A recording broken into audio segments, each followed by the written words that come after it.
Friends and welcome. This is Himanshu from astro Himanshu. और आज के हमारे इस वीडियो में हम लोग देखेंगे ये जो राहु और केतु की ट्रांजिट हो रही है उसका क्या प्रभाव होगा मेष या एरीज राशि के लोगों पर। तो हम इस वीडियो में देख सकते हैं कि हम कवर करेंगे कि मेष और एरीज में जो राहु की ट्रांजिट हो रही है उसका क्या असर होगा।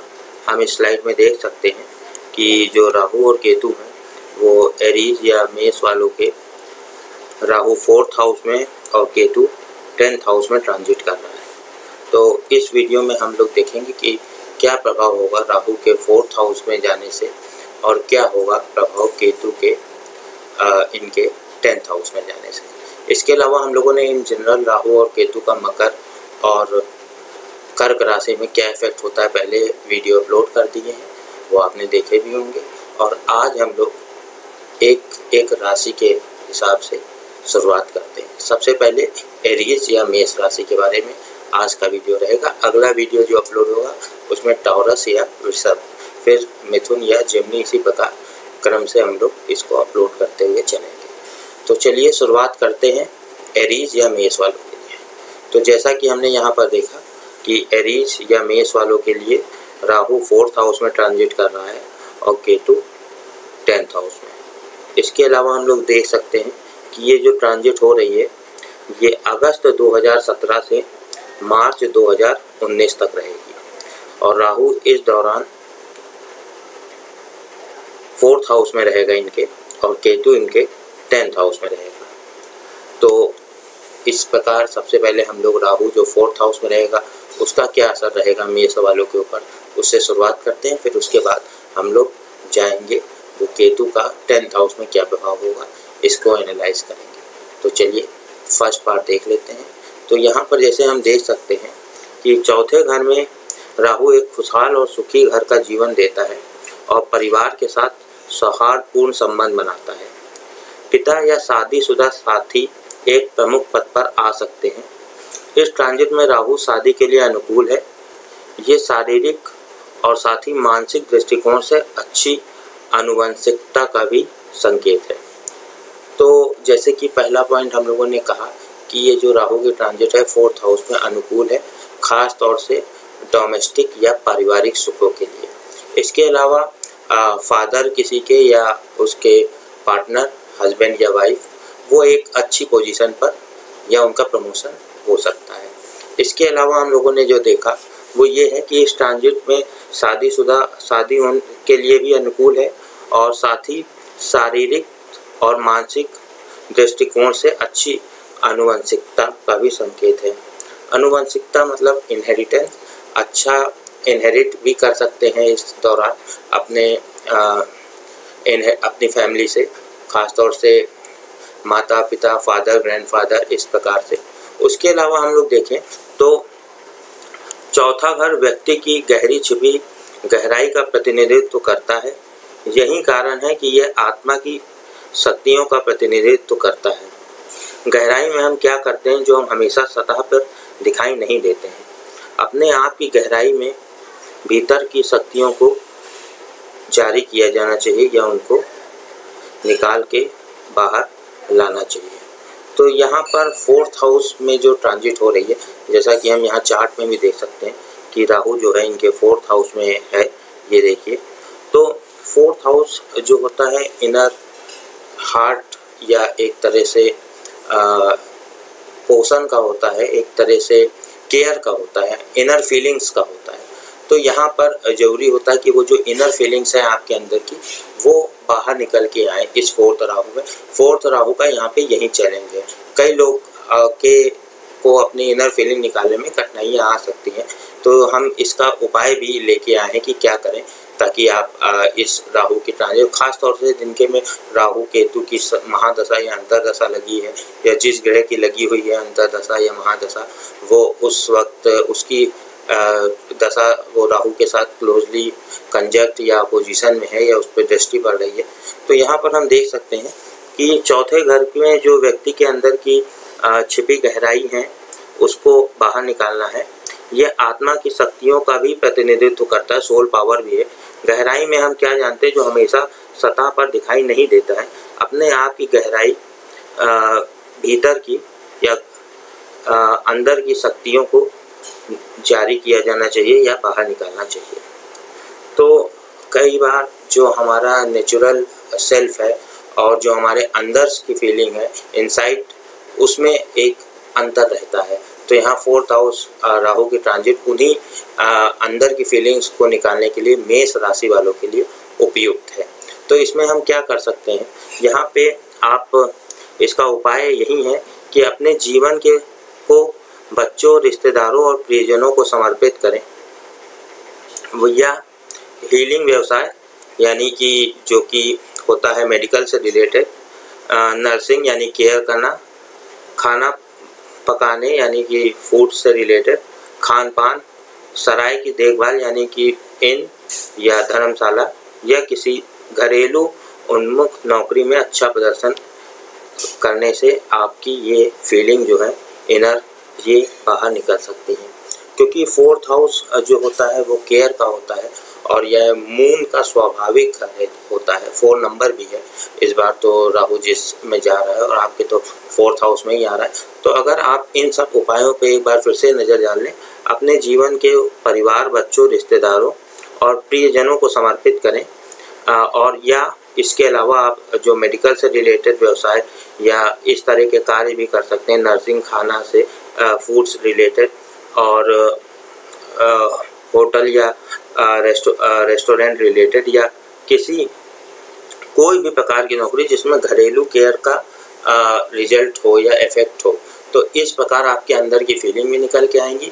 और 4th हाउस जो राहु के अच्छे अनुकूल परिणाम जो हम लोगों ने पहले ही बता दिया है कि परिवार में खुशी का जीवन देता है, परिवार के साथ सौहार्दपूर्ण संबंध भी रहते हैं, और जो पार्टनर या फादर के प्रमोशन होने के भी चांसेस हैं, और ये शादी के लिए भी अनुकूल स्थिति है, और साथ ही इनहेरिटेंस के लिए भी बहुत ही बढ़िया है। और एक जो पॉइंट इसमें नहीं लिखा है वो भी ऐड कर देते हैं, रिजुवेनेशन और रिफ्रेशमेंट के लिए भी अच्छा है। 4th हाउस रेस्ट का होता है, तो यहाँ पर आपको एक मच नीडेड रेस्ट मिलेगी। 18 साल बाद राहु इस 4th हाउस में आपके आया है। तो वैसे भी राहु केतु आज की तारीख में काफ़ी इम्पोर्टेंस रखते हैं। जिस प्रकार बृहस्पति या शनि की ट्रांजिट इम्पॉर्टेंट होती है, उतनी ही इम्पॉर्टेंट राहु और केतु की भी रहती है। तो आपको इन सब फैक्टर्स में ध्यान देने की ज़रूरत है, ख़ास तौर से डोमेस्टिक लेवल पे वर्क करने की ज़रूरत है। और अगर आपके अंदर की फीलिंग बाहर नहीं निकल के आ रही तो आप अपना जीवन समर्पित करें, ख़ास तौर से अपने प्रियजनों, रिश्तेदारों, बच्चों और परिवार में, तो आपको काफ़ी अच्छा रहेगा। और अगर आप अभी कहीं बाहर हैं, परिवार के साथ नहीं है, तो आप बाहर जाकर भी ख़ास तौर से डोमेस्टिक रिलेटेड वर्क्स में पार्टिसिपेट कर सकते हैं, वर्क कर सकते हैं। उससे आपको काफ़ी आराम मिलेगा और ये फेवरेबल भी रहेगा, उसमें आपको हर प्रकार का लाभ भी होने की संभावनाएं हैं जो इसी ट्रांजिट में आपको मिल भी सकती है। तो ये तो हमारा फर्स्ट पार्ट रहा जो कि थी राहु की ट्रांजिट, जो कि मेष में हो रही है, जो मेष वालों के 4th चौथे घर में हो रही है। इसके बाद हम लोग देख सकते हैं कि केतु की अगर हम ट्रांजिट देखें तो केतु इनके 10वें भाव में जा रहा है। 10th हाउस का केतु है। तो जिस प्रकार राहु 4th हाउस में है जो कि डोमेस्टिक से रिलेटेड है, और उसी प्रकार केतु 10th हाउस में, और 10th हाउस जो होता है वो कैरियर से रिलेटेड होता है। तो देख लेते हैं उसका क्या है प्रभाव और उसके क्या है उपाय जिससे आपको राहत मिल सकती है। तो यहाँ पर हम देख सकते हैं कि केतु जो 10वें घर में गोचर कर रहा है वो भौतिक चीज़ों के लिए भाग्यशाली हो सकते हैं, यानी कि मटेरियल गेंस। भौतिक का मतलब होता है मटेरियल, या राहु वैसे भी डिनोट करता है, राहु केतु मटेरियल थिंग्स को, तो इसलिए भौतिक या फिजिकल थिंग्स के लिए आपके लिए अच्छा है ये केतु। उसके अलावा हम लोग अगर देखें जीवन में कुछ समय के लिए सामान्य रूप से चीज़ों को प्रभावित करने वाली गंभीर चिंताएं और परेशानी भी आ सकती हैं इस केतु के ट्रांजिट से। तो यहाँ पर एक चीज़ आपको वॉच आउट करना है कि कुछ प्रॉब्लम्स भी आ सकते हैं, उसका उपाय भी है, वो भी हम लोग देखेंगे। इसके बाद हम लोग अगर यहाँ पे देखें तो 10वें में केतु एक्सट्रोवर्ट यानी बहुमुखी हो जाता है। इस स्थिति के साथ व्यक्ति को जनता से निपटने में काफ़ी क्षमता आ जाती है, क्योंकि व्यक्ति अपनी आवश्यकताओं को आसानी से समझता है।